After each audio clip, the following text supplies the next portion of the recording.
Haryana special task force ने एक बड़ी अंतर्राष्ट्रीय कार्रवाई को अंजाम देते हुए लॉरेंस बिश्नोई और कपिल नंदू गैंग के बेहद करीबी माने जाने वाले कुख्यात गैंगस्टर वेंकट गर्ग को जॉर्जिया से भारत प्रत्यार्पित करने में सफलता पाई है। मूल रूप से नारायणगढ़ का रहने वाला वेंकट गर्ग पिछले काफी समय से विदेश में बैठकर भारत में रंगदारी सहित अन्य आपराधिक नेटवर्क को ऑपरेट कर रहा था। एसटीएफ और अंबाला पुलिस की मुस्तैदी, सीबीआई की एनसीबी विंग के तालमेल और विदेश मंत्रालय के कूटनीतिक प्रयासों के कारण एसटीएफ ने यह बड़ी कामयाबी प्राप्त की है। जॉर्जिया की अदालत में चले लंबे कानूनी मामले और अपील खारिज होने के बाद आखिरकार वेंकट गर्ग को भारत लाया जा सका। इस पूरे प्रत्यार्पण में सबसे मुख्य और संवेदनशील पहलू वेंकट गर्ग का कुख्यात लॉरेंस बिश्नोई, रोहित गोधारा और कपिल नंदू गैंग के साथ सीधा संबंध होना है।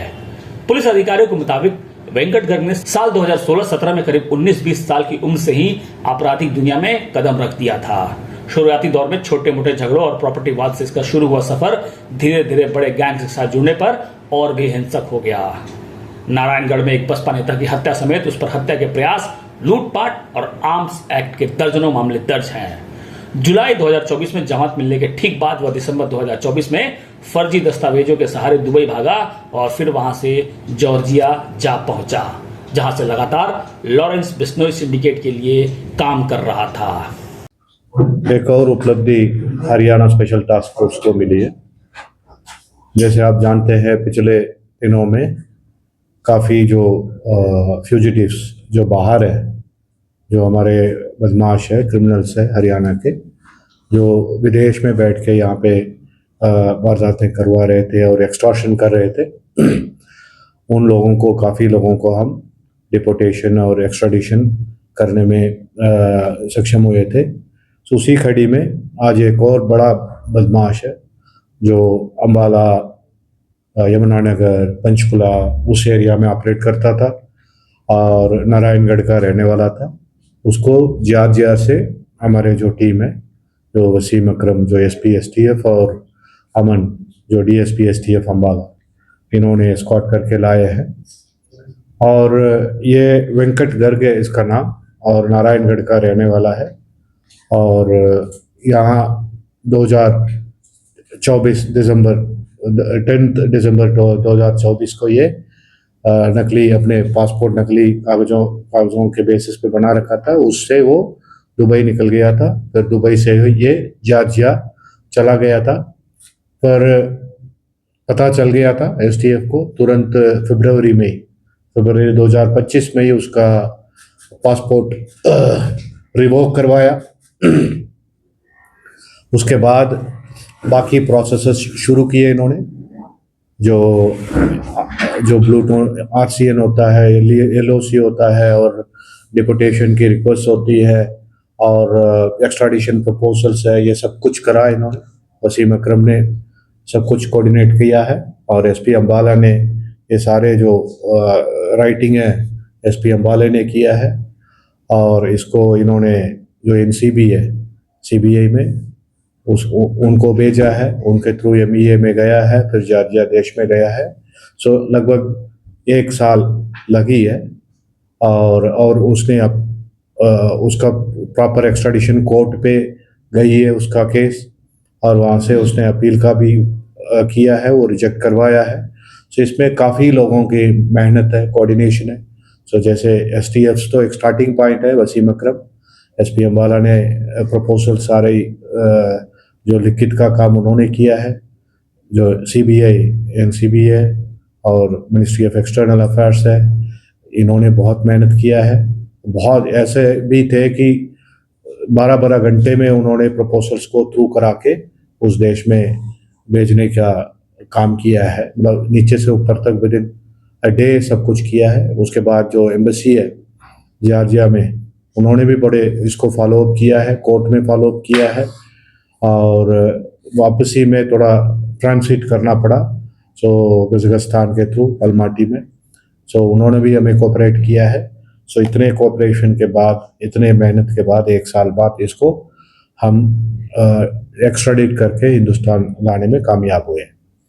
और ये लॉरेंस बिश्नोई गैंग से तो जुड़ा ही हुआ था। उसके बाद जो कपिल संगवान अलेस नंदू, उसके साथ भी जुड़ा हुआ था। इसके खिलाफ जब गया था यहाँ से तब 23 केसेस थे, सो इंक्लूडिंग वन मर्डर, जो बनारसी दास करके एक बीएसपी लीडर थे नारायणगढ़ के, उनका मर्डर था।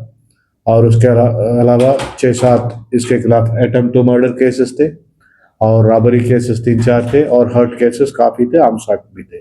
सो 23 केसेस थे। और ये उसी साल जुलाई में 2024 में बेल मिला था, और आर्म्स एक्ट के केस में बंद था, उस पर बेल मिला था। बेल के बाद ये दिसंबर में भाग गया था। सो वहाँ बैठ के काफ़ी लोगों को कॉल किया था, एक्सटॉर्शन की कोशिश कर रहा था, एक्सटॉर्शन किया भी था, और कुछ फायरिंग्स भी करवाए। कुछ अभी जितना इन्होंने 3-4 दिन बिताए वहाँ उसके साथ वहाँ पे जॉर्जिया में, उस पर जो बातें बताई है उसके मुताबिक इसने 1-2 फायरिंग भी करवाई है, मर्डर भी करवाई है वहाँ बैठे बैठे। सो अभी रिमांड लेके जब पूछताछ करेंगे तो विस्तार से पता चलेगा ये और क्या क्या वारदातें यहाँ वहाँ बैठ के इसने करवाया है। सो मैं बधाई देता हूँ एसपी वसीम अकरम को और डीएसपी अमन को, जिन्होंने बहुत मेहनत किया है, एसपी अम्बाला को, उन्होंने भी एक्स्ट्राडिशन प्रपोजल पे इतना मेहनत किया है। और मैं एट द सेम टाइम मैं धन्यवाद करता हूँ कि एनसीबी सीबीआई को और मिनिस्ट्री ऑफ एक्सटर्नल अफेयर्स को, उस पर नीचे से लेकर ऊपर तक जितने ऑफिसर्स थे उनके खड़ी मेहनत की वजह, और embassy of Indian embassy in Georgia, इन सबको मैं धन्यवाद करता हूँ हरियाणा पुलिस की तरफ से। एक बहुत ही ये परेशान करता था उस एरिया को, इस आदमी को एक्स्ट्राडिट करके लाने में इतने मदद किया है, जिसकी वजह से ये कामयाब हुआ है। और इससे काफ़ी फ़र्क पड़ेगा वहाँ के क्राइम में, जो उस एरिया में, वो शुरुआत उस एरिया थी, इसके तो क्राइम जो प्रोफाइल है और भी फैल गया, एरिया और भी फैला दिया इसने, वो सारे आगे पूछताछ में पता चलेगा। जी, सितंबर 2025। सर लॉरेंस गैंग से कैसे जुड़ा? ये 2017 से जुड़ा हुआ था, इससे बात कर रहा था। Hiding, absconding and hiding. अब्सकॉन्ड कर रहा था, वहां से भागना था। जिस दिन एक्चुअली जो इन्होंने बताया मुझे, जिस दिन इसको वहां से डंकी रूट से निकलना था, उस दिन ये वहां पे डिटेन हो गया। सर लॉरेंस गैंग के लिए क्या कुछ करता है? किया है पूछताछ में, बहुत कॉन्क्रीट डिटेल्स अभी इससे नहीं आई, वजह से वहाँ पूछताछ ज़्यादा नहीं हो पाई। अभी रिमांड के दौरान बहुत बातें आएगी। कॉन्टेक्ट कैसे करते सर जानकारी मांगने के लिए, जो चैनल बैठ के यहाँ से? वही है, टेक्निकली आपको VPN ऐप्स है, जो कम्युनिकेशन ऐप्स आपको पता ही है, मैसेजिंग ऐप्स, सो उसके थ्रू, और जो आपको पता है डब्बा कॉल कहते हैं, जो डायरेक्टली कॉल नहीं करते, किसी और को करके उससे करवा लेते हैं, इसी मेथड से करता था, किसके थ्रू करवाता था, वो सब अब पता चल जाएगा पूछताछ में। अभी एयरपोर्ट से सीधे आए हैं। पूछताछ जैसे होता है लॉरेंस बिश्नोई के लिए कोई बड़ी लोग मिली उससे वाला इसका इन्वॉल्वमेंट था, जैसे डायरेक्ट लॉरेंस बिश्नोई से बात होती थी, उसके जो बाकी के जो लोग विदेशों में बैठे उनके साथ ही टच कर रहा था?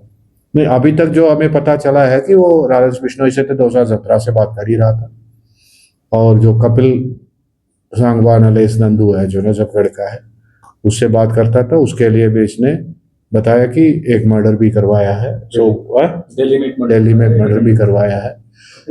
हाँ, लड़के दिया इसने, शूटर्स दिया है। सो ऐसे कुछ बात बिट्स एंड पीसेस में बोल रही है। अभी खुलेगा, अभी हिंदुस्तान अभी आया है, यहाँ का सांस लेगा तो सच्चाई आएगी। जी, 9 महीने से डिटेन 9 महीने से डिटेन्ड है।